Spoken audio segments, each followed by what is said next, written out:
Olá, tudo bem? Estamos aqui hoje eu e a Ana. Nós vamos estudar a lição de número 14. Esperamos que você também esteja bem, né? Nesse dia, nesse momento tão especial, onde vamos estudar juntos esse capítulo da nossa lição desse trimestre, que fala sobre as biografias bíblicas. A Ana Maria aqui, nós vamos juntos discorrer nesse assunto, né? Então é um prazer estar aqui com vocês novamente, né?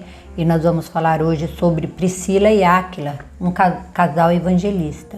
O verso áureo diz assim: saudai a Priscila e a Áquila, meus cooperadores em Cristo Jesus. Um verso de Romanos 16, verso 3. A primeira pergunta diz assim: o que nos é informado sobre a cidade de Corinto? A segunda parte, quão estratégica era para o avanço do Evangelho. A Madalena 18, vai ler aqui, né? Atos 18, verso 1. Isso. Depois disto, deixando Paulo Atenas, partiu para Corinto. Né? Esse é o verso 1. Isso. E a nota aqui, ela vem, né, do livro Paulo, o Apóstolo da Fé e da Coragem, página 101, ela vem esclarecendo bem como que eram as características lá de Corinto. Então começa assim: durante o primeiro século da era cristã, Corinto foi uma das principais cidades, não somente da Grécia, mas do mundo. Gregos, judeus e romanos, juntamente com viajantes de todas as terras, apinhavam-se nas suas ruas, intensamente entregue às atividades e aos prazeres. Grande centro comercial situado com fácil acesso a todas as partes do Império Romano.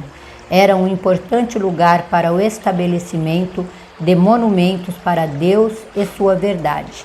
Esse trecho está em Atos dos Apóstolos, página 243. Ali ele, Paulo, entrou em um campo de trabalho diferente daquele que havia deixado. Em vez dos curiosos e críticos seguidores das escolas da filosofia, entrou em contato com a atarefada e imutável população de um grande centro de comércio. Situada em uma estreita faixa de terra entre dois mares, dominava o comércio do Oriente e do Ocidente. Corinto era agora mais próspera do que Atenas, que uma vez já tivera a liderança. Ambas tinham experimentado severas vicissitudes, mas Corinto tinha se erguido de suas ruínas e estava muito além de sua antiga prosperidade, ao passo que Atenas não tinha reconquistado sua passada magnificência. Atenas era o reconhecido centro da arte e da cultura. Corinto era a sede do governo e do comércio.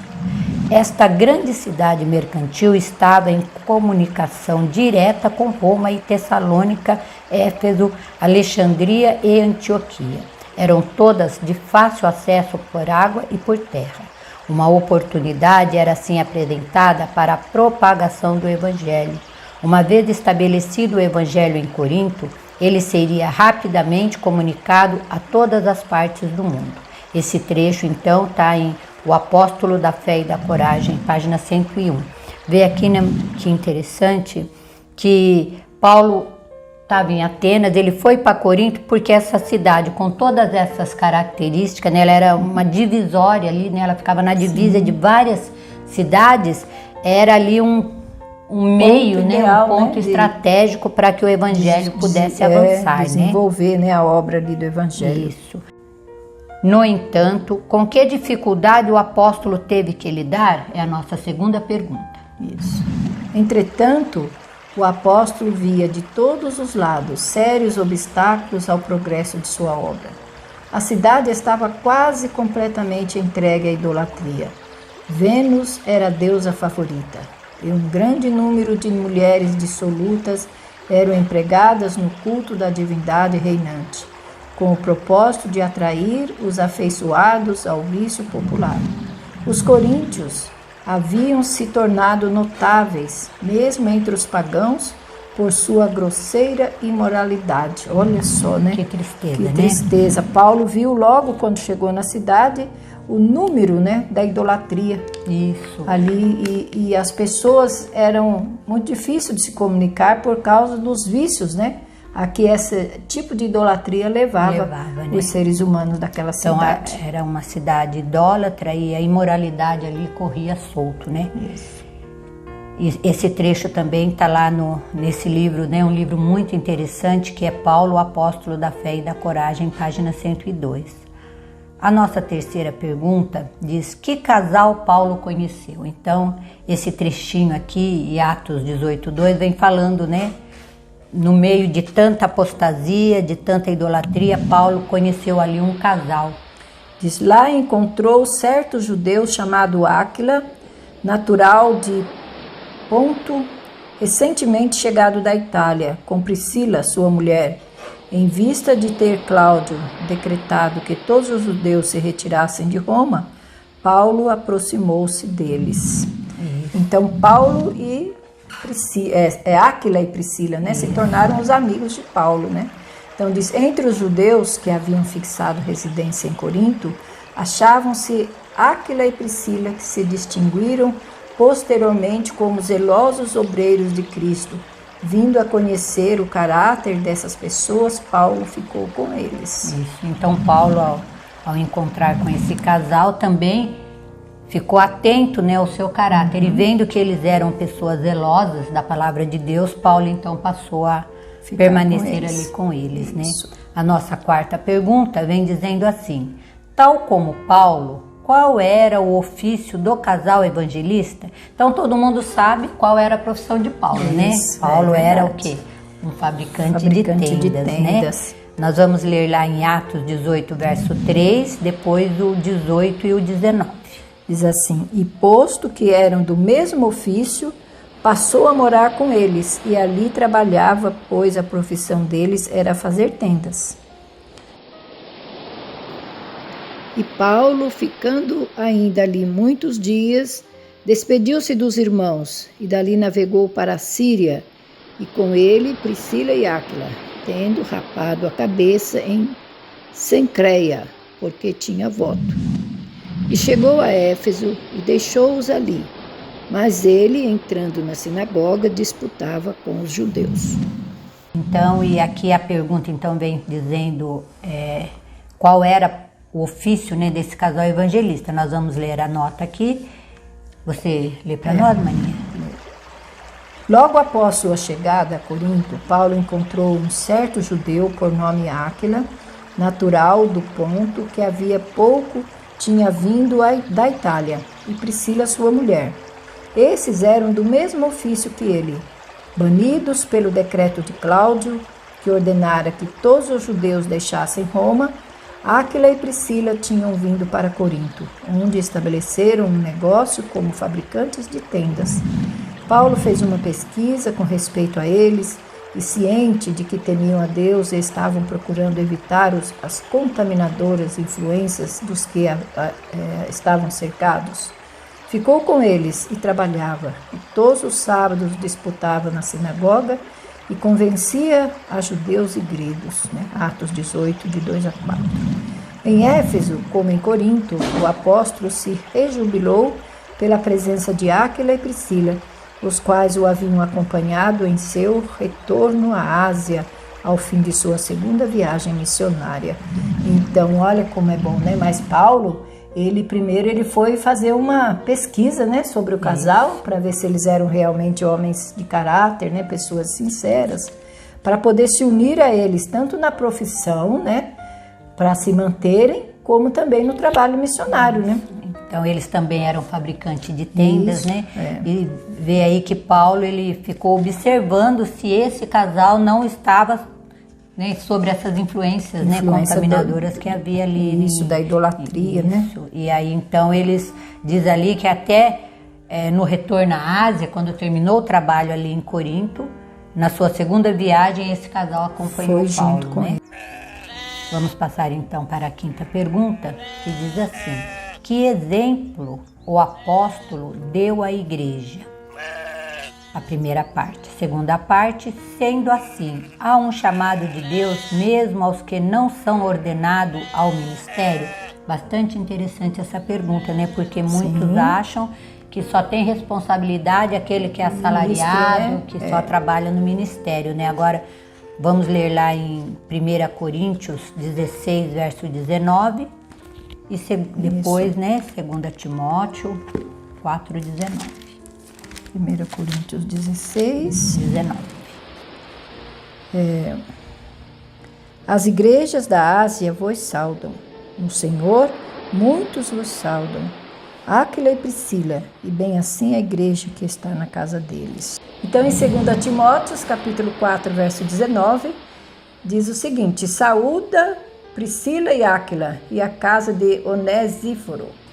Isso. Então, é uma saudação, né, que Paulo está dando aqui aos seus cooperadores. Isso. E aqui a nota aqui em Atos dos Apóstolos, página 354, diz assim: sendo um dos maiores mestres humanos, Paulo alegremente executou os mais humildes, bem como os mais altos deveres. Quando em seu serviço pelo mestre as circunstâncias o requeriam, ele voluntariamente trabalhava em seu ofício. Paulo deu um exemplo contra o sentimento que então ganhava influência na igreja, de que o evangelho só poderia ser pregado com êxito por aqueles que estivessem inteiramente libertos da necessidade de trabalho físico. Ele ilustrou de maneira prática o que podia ser feito por consagrados leigos em muitos lugares onde o povo não estava familiarizado com as verdades do evangelho. Sua atitude inspirou a muitos humildes trabalhadores o desejo de fazer o que lhe fosse possível para o avanço da causa de Deus, enquanto ao mesmo tempo se mantinham a si mesmo com o trabalho diário. O Senhor emprega vários instrumentos para a realização de seu propósito, e enquanto alguns com talentos especiais são escolhidos para devotar todas as suas energias à tarefa de ensinar e pregar o Evangelho, muitos outros sobre quem mãos humanas nunca foram postas em ordenação são chamados a desempenhar importante parte na salvação de almas. Há um vasto campo aberto diante do obreiro evangélico por conta própria. Muitos podem alcançar valiosas experiências no ministério, enquanto trabalham parte do tempo em alguma forma de atividade manual. E por este método eficiente, obreiros podem se desenvolver para importantes serviços em campos necessitados. Atos dos Apóstolos 3:5-5. Olha que interessante. Então, né? Paulo, ele deu o exemplo de que não é só o ministro consagrado que é um evangelista, que pode ser um evangelista, né? Paulo, nas suas horas livres, trabalhava no seu ofício, né, de fabricador de tendas, e mostrando assim que o homem não precisa ser só o ministro, o pregador do evangelho. E ele quis dizer aqui que assim, se a circunstância exigisse que ele necessitava de ganho, de subsistência, ele então trabalhava para conseguir isso, né? Ele utilizava do seu ofício para até utilizar disso para a pregação do evangelho. E aí achei tão interessante a forma como ele colocou, que fala assim, né, que alguns que têm talentos especiais, já pensou talento maior do que o dele? Né? Na lição aqui vem falando, né, ele tinha tanto talento, né, era tão dotado, mas ele coloca aqui na nota em Atos dos Apóstolos, fala que alguns com os talentos especiais, então trabalham inteiramente só na pregação do evangelho, mas isso não tira também o mérito daquele que voluntariamente se coloca como foi esse casal evangelista, né? Isso, aqui que se colocou ao trabalho da pregação do Evangelho. Essa parte da nota diz: muitos podem alcançar valiosa experiência no ministério. Isso. Né? Enquanto trabalham parte do tempo e de alguma forma de atividades manuais. Sim. Então, pode trabalhar no Evangelho e também desenvolver atividades manuais. Né? Exatamente. Isso. Vamos agora então para a sexta pergunta, que diz assim: quanto ao aprendizado de um ofício, qual era o belo costume em Israel? É muito interessante essa nota. É um exemplo assim, para nós na atualidade, né? Embora Paulo, como estudante diligente, se houvesse sentado aos pés de Gamaliel, ele também aprendeu um ofício. Era um instruído fabricante de tendas. O costume entre os judeus, tanto entre as classes abastadas como entre os mais pobres, era treinar seus filhos e filhas em alguma ocupação útil, de modo que, se ocorressem circunstâncias adversas, não dependessem dos outros, mas tivessem esmerada habilidade para suprir suas próprias necessidades. Poderiam ser instruídos em assuntos literários, mas precisavam ser também treinados em algum ofício. Isso era considerado uma parte indispensável da sua educação. Aqui está em Meditações Matinais de 1980, Este Dia com Deus, página 201. E aí em Israel isto não era considerado estranho ou degradante. Com efeito, considerava-se um crime permitir que as crianças crescessem na ignorância do trabalho útil. Em obediência à ordem de Deus, a toda criança se ensinava algum ofício, mesmo que devessem ser educados para as funções sagradas. Olha, e isso é uma realidade, né? As crianças têm que aprender, né? Tem que aprender algum ofício manual para se desenvolver útil, né? Na vida, útil, né? Continuando ainda diz assim: muitos dos ensinadores religiosos mantinham-se pelo trabalho manual. Mesmo até no tempo de Cristo, não se considerava degradante que Paulo e Áquila ganhassem a subsistência pelo seu ofício de fazer tendas. Aqui está no fundamento, né, da educação cristã, patriarcas e profetas também. Isso.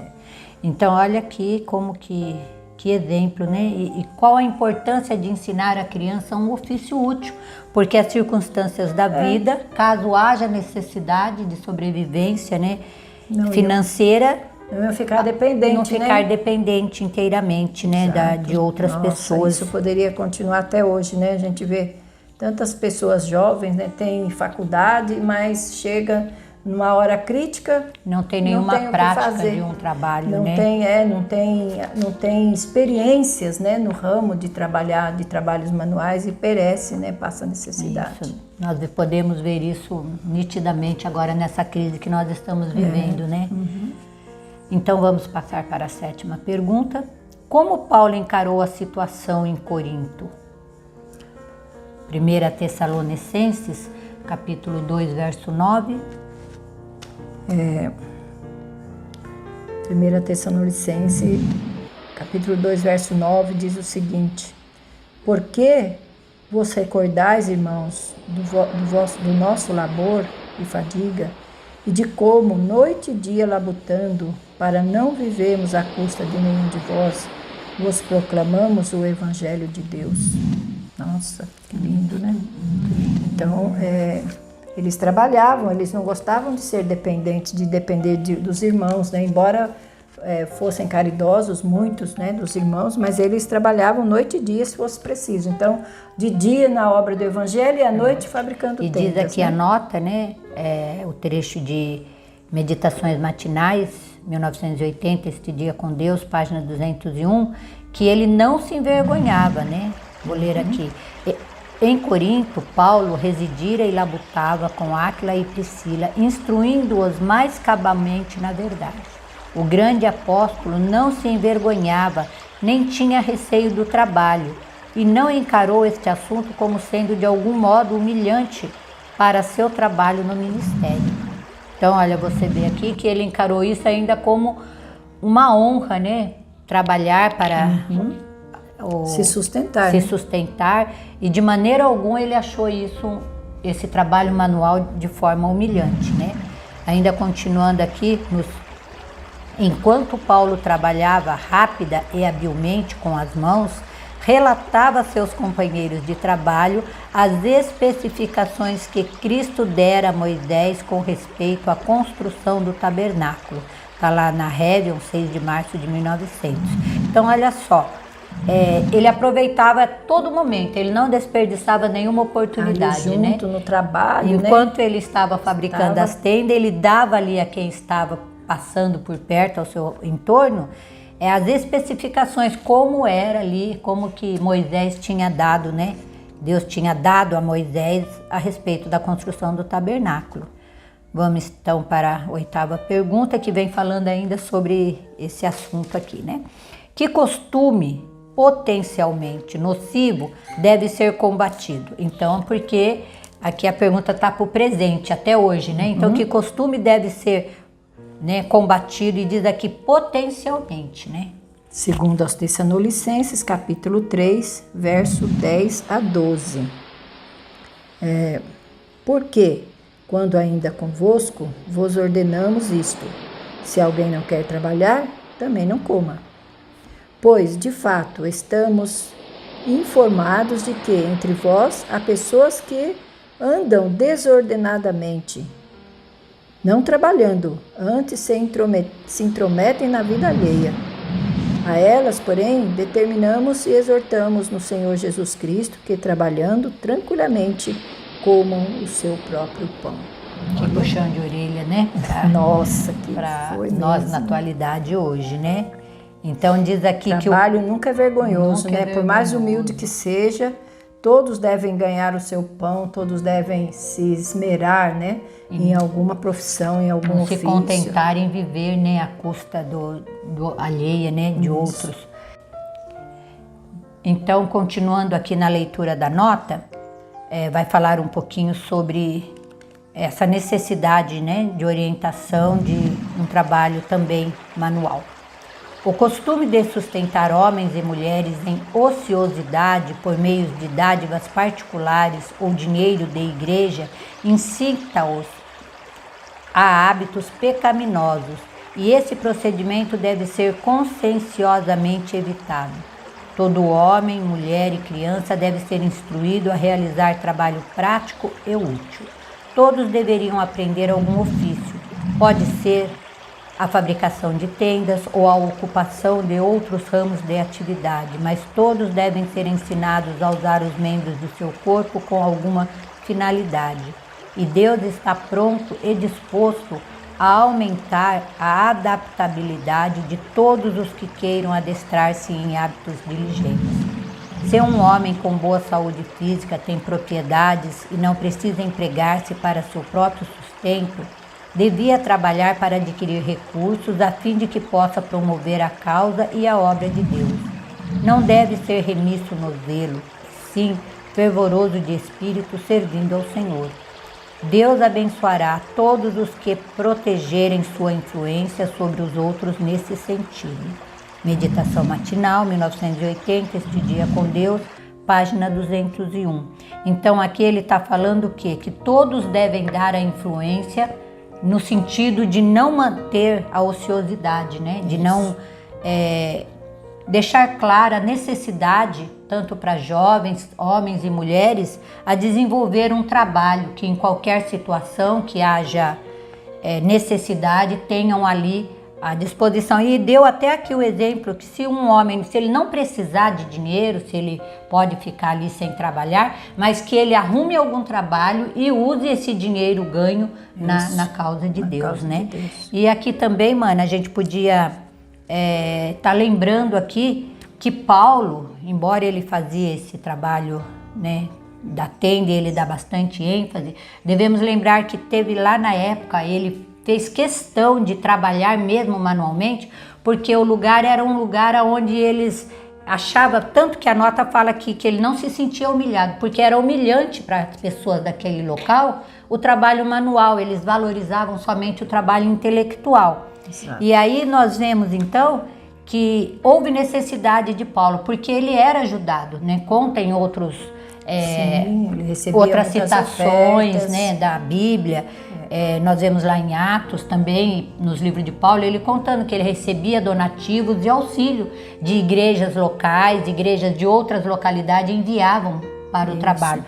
Mas, especialmente em alguns lugares que ele teve, havia essa necessidade dele demonstrar que não era desonroso o trabalho manual, né? Então, tanto o trabalho intelectual como o trabalho manual é importantíssimo na educação dos filhos. Então, não devemos ir nem no extremo nem no outro. As crianças devem ser instruídas tanto no conhecimento intelectual, como também aprender um trabalho, um ofício que seja útil, né, nas necessidades da sua vida. Mano, né? eu quero lembrar um pedacinho aqui, só para a gente concluir com essa parte, que ele citou aqui, a irmã White citou que existem pessoas, né, com talentos especiais, diz aqui, que são escolhidos para devotar todas suas energias à tarefa de ensinar e pregar o Evangelho. Isso. Então, o Evangelho pode ser dividido com trabalhos manuais, mas existem aquelas pessoas com aqueles talentos especiais, né? que são consagrados só para a pregação do Evangelho. Isso. Esses são dignos de ser sustentados pelo Evangelho, né? Pelo que dá a entender aqui, está lá no Atos dos Apóstolos 355, esse trecho. Na verdade, né, são dignos e, assim, é uma necessidade, porque a igreja precisa de todo tipo de dons, né? Então, a necessidade de diversos dons na igreja. Esses que têm um talento especial, eles são, então, escolhido para fazer um trabalho ali, para usar todo o seu tempo livre. Mas isso não tira a nossa responsabilidade dos leigos, né, que ela continua falando, que os leigos e até mesmo também têm uma parte evangelistas que não estão de tempo integral, né, dedicado à pregação do Evangelho, ter os seus trabalhos manuais também, né? Exatamente, né? Que Deus então possa nos fortalecer, que essas lições sirvam de exemplo para a nossa vida em todo o tempo, né? Lições aqui maravilhosas na vida desses de Paulo, né? Desse casal aqui, foi mais uma lição que serviu-nos de exemplo para nossa vida espiritual, né? Que o Senhor Jesus esteja conosco e que nossos amigos e irmãos que estudaram essa lição conosco também possam tirar grande proveito. Que Deus abençoe a todos. Fiquem com Deus. Amém. Em nosso site vocês encontrarão estudos, notícias, dicas de saúde, além de todas as nossas lições. Participem conosco através da nossa página no Facebook e assistam todas as nossas lições através do YouTube.